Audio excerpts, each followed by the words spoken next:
His body was carried to a ravine and dumped.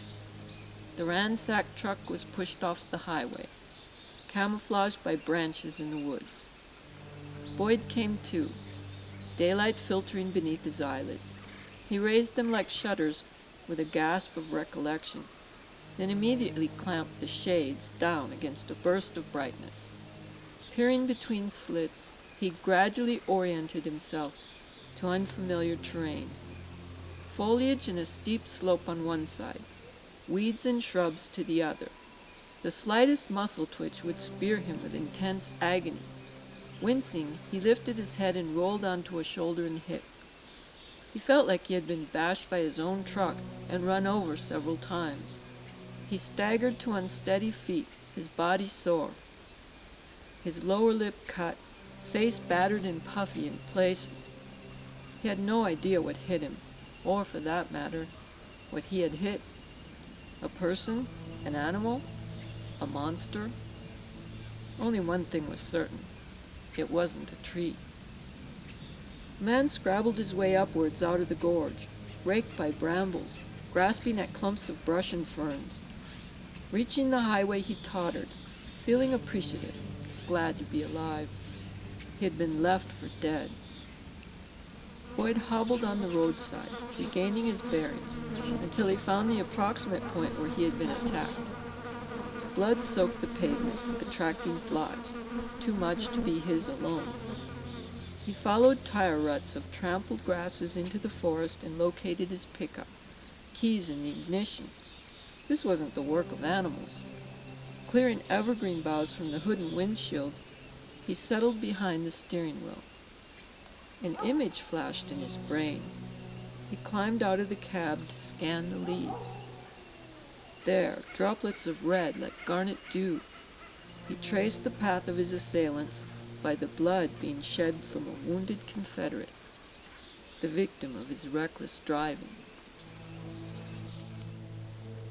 Why didn't he listen and sleep it off at a pal's house? He had injured someone, had dented the grill of a truck he was still making payments on. It was a terrible mess, and it would never have happened if he weren't such an idiot. Susie was forever on his case about laying off the booze. The irony was that without alcohol to cloud his thoughts and emotions, they wouldn't have lasted as long as they did.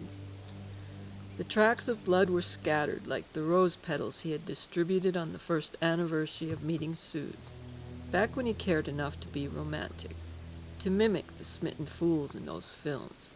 Life wasn't a movie. There were pressures and conflicts, and it took so much energy to make the effort to be charming and try to please. A six-pack washed away the bitter taste, left from always coming up short in someone else's eyes. She wanted a ring, wanted a commitment, a future, a family. He wasn't ready, wasn't convinced. He had just sort of drifted into the relationship.